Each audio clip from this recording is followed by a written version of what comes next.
Oh mama, look at this, what we got. Everything Holley. Pure regulator, taunts.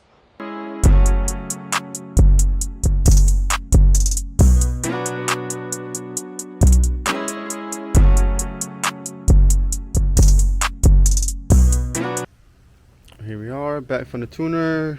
Unfortunately, he was unable to tune it due to the Holley injectors.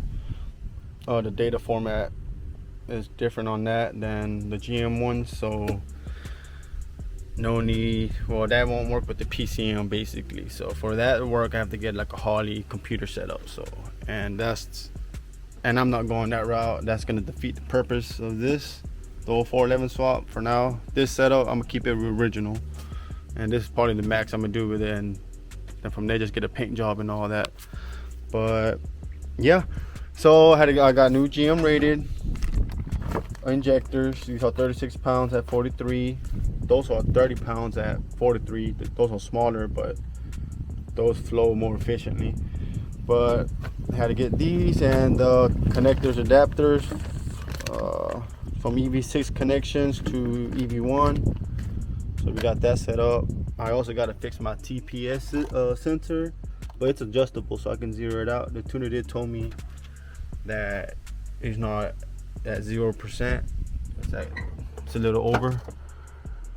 And yep, that's it. And I want to give a shout out to Brandon LXX. Like I said, well, I haven't even explained to y'all what happened, but it's hard to find tuners. I found a couple in my area, most like 50 miles. There's one in Pooler. I hit him up, and first thing he was just talking about the engine. What I'm doing was a waste of time, ain't gonna be efficient, blah blah blah. You know, the common stuff the LS guy says, you know. But it's not about being LS, you know. This is about making power. I'm just trying to see what this setup does. It's just a unique build, because you won't see a setup like this nowhere. I can guarantee you that, like for real. But shout out to Brandon. Yeah, well, look at this. I'm kind of disappointed, but these are high performance injectors. But look at the size. I'm taking these bad boys out to put these little baby ones. Even though these are 30 pounds at 43 and these are 36 pounds at 43. But look at the way this one's built. Look at them portrait sprays. Jesus. Look at this one, man. You barely can see it. Chingadera.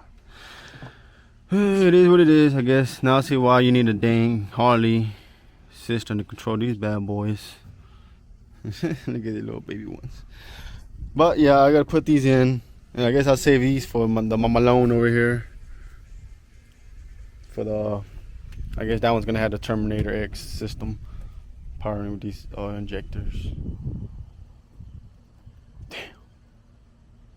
All right, we got the baby injectors in. Since I put the baby injectors in, the fuel went lower. So good thing about this intake, it has two screw ports.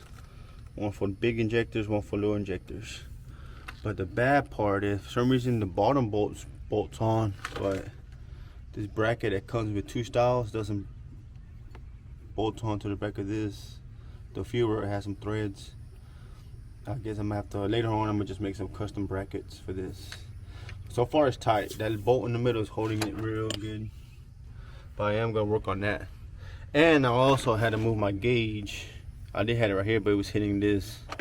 So luckily it had like a 90-degree elbow, and here it is.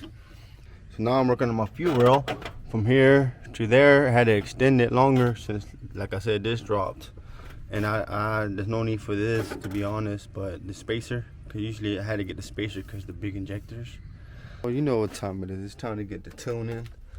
I'm gonna tune my truck myself, the engine. I'm just trying to get the right stuff for it. I'm hooking up the air fuel ratio gauge. Here it is. I got some other gauges, but I'm just trying to make the wires, run them all nice and neat.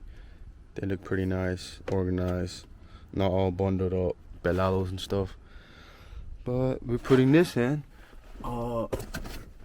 AM.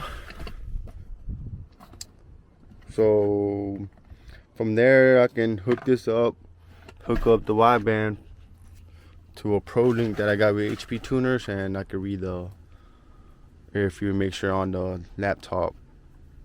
And from there, we could get to tuning instead of relying on the weak narrow bands. We got the wide bands hooked up. Now we're gonna have that hooked up. So I already got all the wiring ran. I already have it ran under the truck. Now I just have to pull out my header, well, a part of my wide pipe, where I'm gonna put the adapter in for the wideband sensor. So let's get to it. So I'm gonna tell you the backstory of why I'm doing this. I already done the engine, the transmission. I've done basically everything. I just haven't really got into tuning.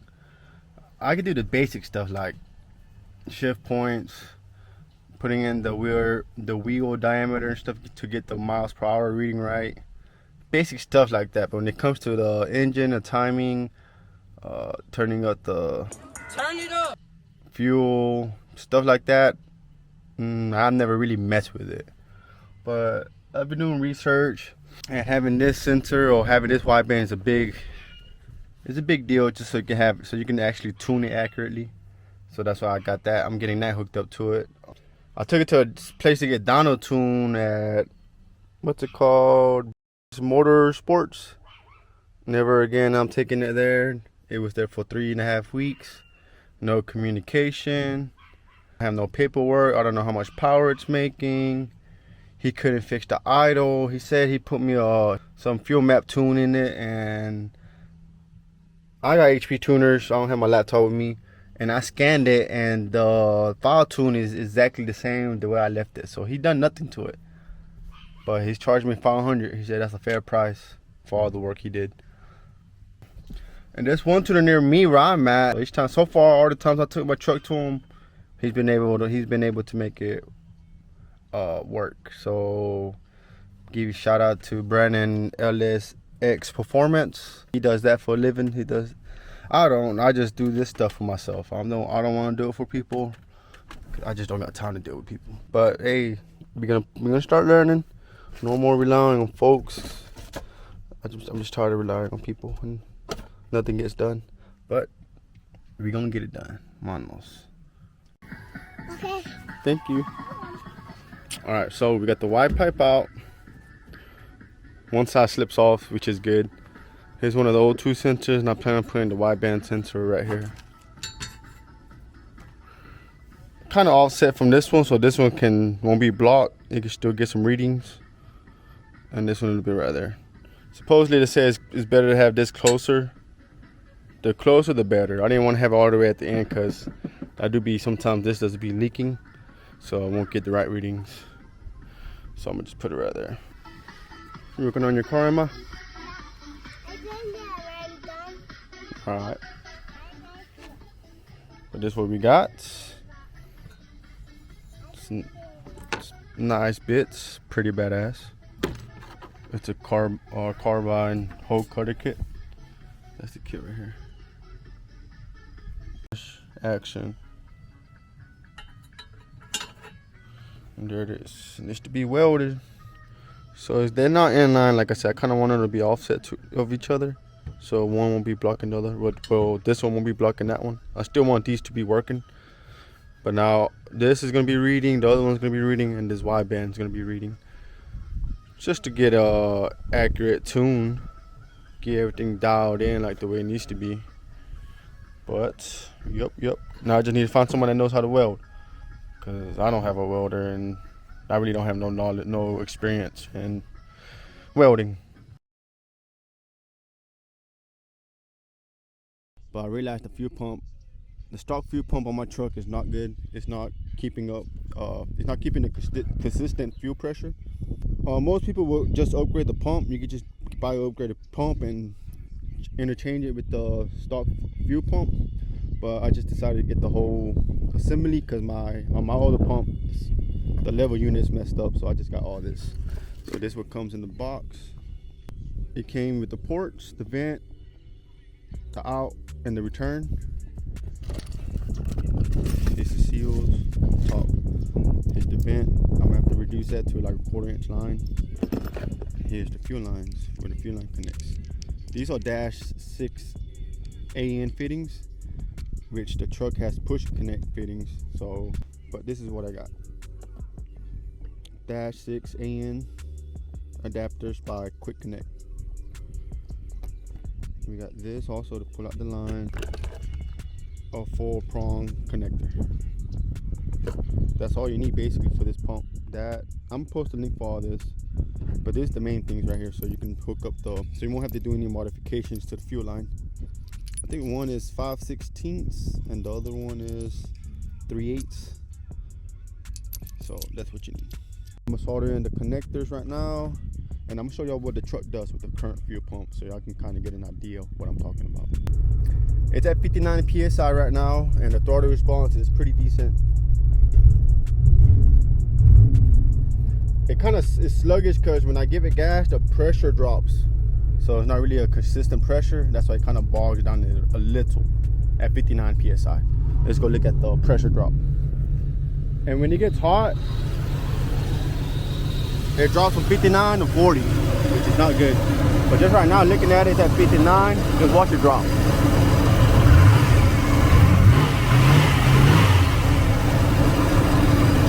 You see it drop a little bit. I don't want to give it full throttle because I don't want to wake up my neighbors. But at full throttle, it will go to like 30 to 20 PSI.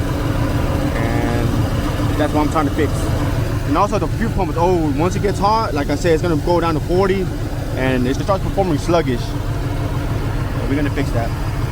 Here it is, the finished product. Now it's definitely a direct drop in. Fittings already tied in. Connector hooked up. All I gotta do, hook up the other pin connector to the truck, and that's it. Hook it up and drop it in. All the lines should connect like nothing. But yeah, I got the bed jacked up. Swap in the fuel pump. Easy access. I already got the connector in.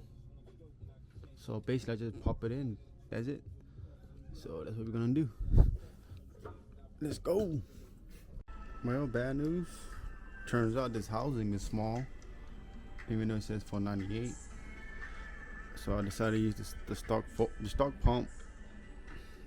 Just swapped over the fuel pump. So it should be the same.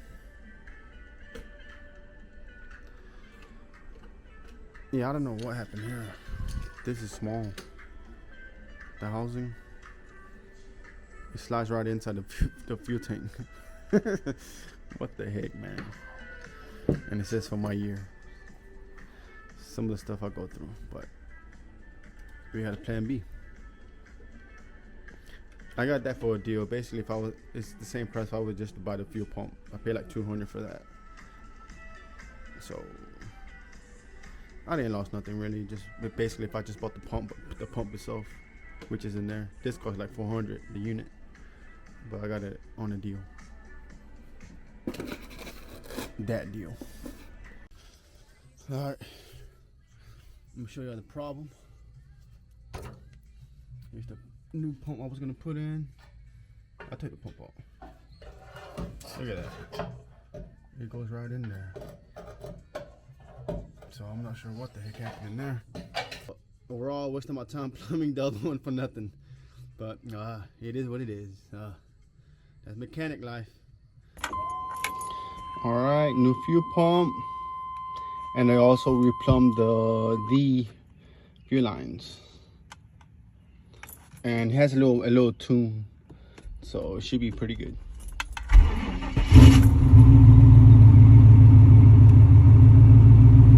It's around 10, and once it heats up, then it will go to 14 where it needs to be.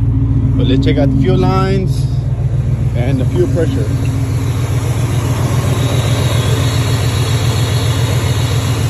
We got black fuel line. The regulator mounts on the power wall, so this is black. The vacuum plate, hard pipe inlet goes in. These all fuel rail. Over. Gauge regulator. Right now we have 40 PSI. So there's no fuel pressure drop with the upgraded fuel pump. And I just ended up doing replumbing on the fuel lines to make it better.